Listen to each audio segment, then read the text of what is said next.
Throughout the U.S. and around the world, education is shifting toward 21st century knowledge and skills that prepare students to compete in a global economy.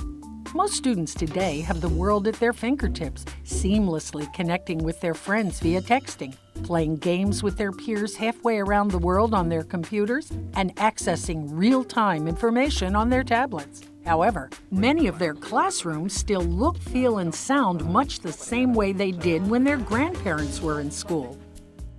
Teachers get frustrated all the time, and I hear them say, kids come in, they should sit down, they should pay attention, they should listen to me. Just because I'm standing up here and I'm an adult and they're a teenager, the times are different.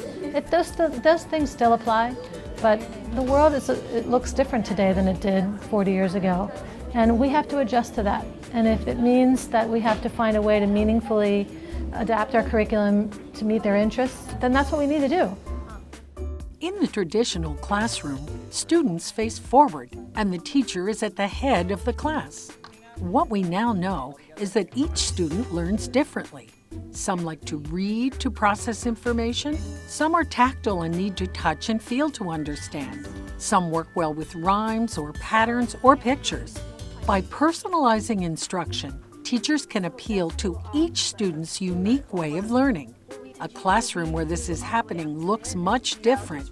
Some students work in small groups while others work independently, each engaging in activities that build on their individual interests.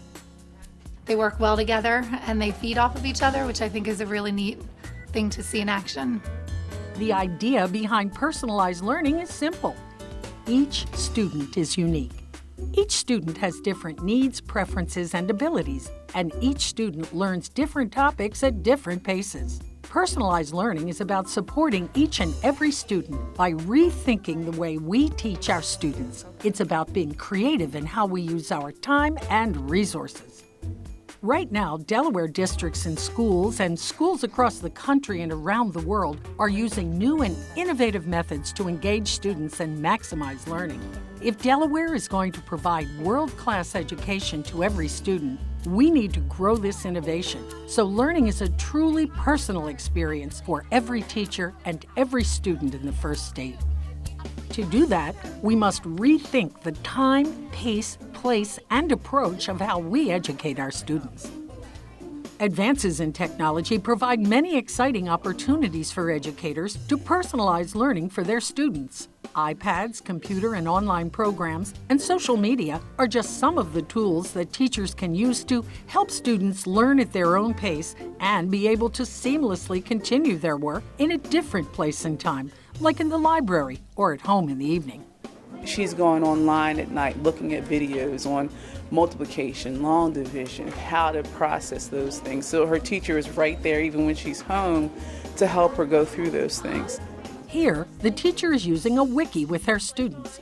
A wiki is a website that allows students to create and manage instructional content in a collaborative way. Students upload their work to the website, collaborate with their peers, and even make videos and digital journal entries through their wiki site. However, personalized learning is about more than technology. It's about changing the way that students and teachers interact and opening classrooms to new sources of learning material. Another way that I incorporate technology is I have started using this year the flipped classroom model for math instruction. And what that does is, instead of where I would typically be in front of the class demonstrating, lecturing to the students, I deliver my instruction over a YouTube video. And the students watch the YouTube video at home, and then they do the practice in class. And that allows me to meet their individual needs, walk around, see how they are solving the problems. If I need to intervene, I can intervene quicker than if they were doing the practice problems at home. This is a hugely effective way to enable students to progress faster or spend more time on a topic depending on their needs. When I'm using this personalized learning approach, it doesn't matter what level the student is on. I can target their specific needs and help them catch up quicker than I would be able to if we were all doing the same assignment and working on the same thing and then just going over it as a class. There are 25 students in this class. Imagine getting 25 different papers and handwriting comments for the entire document. When it's online, I can quickly access it from home. I can drop in looking at those key criteria, and I can make comments quickly. Within about an hour, I can accomplish 25 papers. That's revolutionary. Personalized learning builds on much of what we're already doing through the state's Race to the Top plan.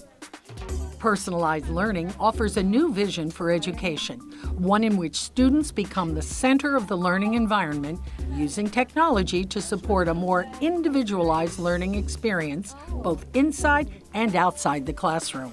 It helps me for college, to get college and career ready. The time is right. We have the power to turn education in Delaware into a student-centered, uniquely personal learning environment. We know this is just the beginning, and we have a long way to go. What we need now is to expand upon and grow the innovation in these classrooms and spread them throughout the state, making personalized learning a tangible goal for all students and all teachers. Because every student is different, and because every student deserves to have their education focused on their specific needs, abilities, and dreams for the future.